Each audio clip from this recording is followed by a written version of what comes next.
শোনো পুত্র, অবহেলা করো না। এই হলো মা মনসার জাগ্রত সাপ। দেখা মাত্রই শেয়ার করে দাও। 2026 সালে তুমি কোটিপতি হবে। অহংকার করলে ধ্বংস হবে। মনে বিশ্বাস নিয়ে শেয়ার করে দাও। মা মনসার আশীর্বাদে 2026 সালে তুমি কোটিপতি হবে।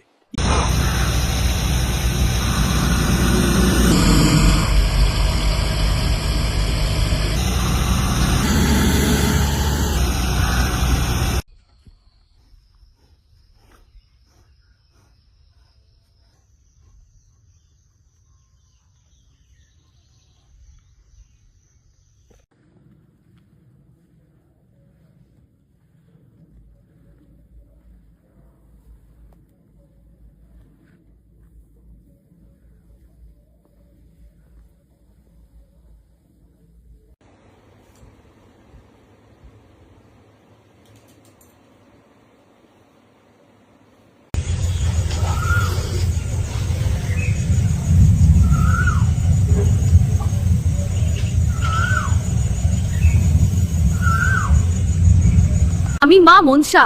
কেউ আমাকে অবহেলাকে নিতাশিয়া বেদে যা ঘুমুর তোদের হাতে 2টা সাপ দেন। আমি বিপদনাশিনী, আমাকে দেখে কেউ এড়িয়ে যাও না। আমি সবার মঙ্গল করতে আছি, যদি এড়িয়ে যাও তাহলে কষ্ট আসবে, তাই শেয়ার করে দাও ভিডিওটা।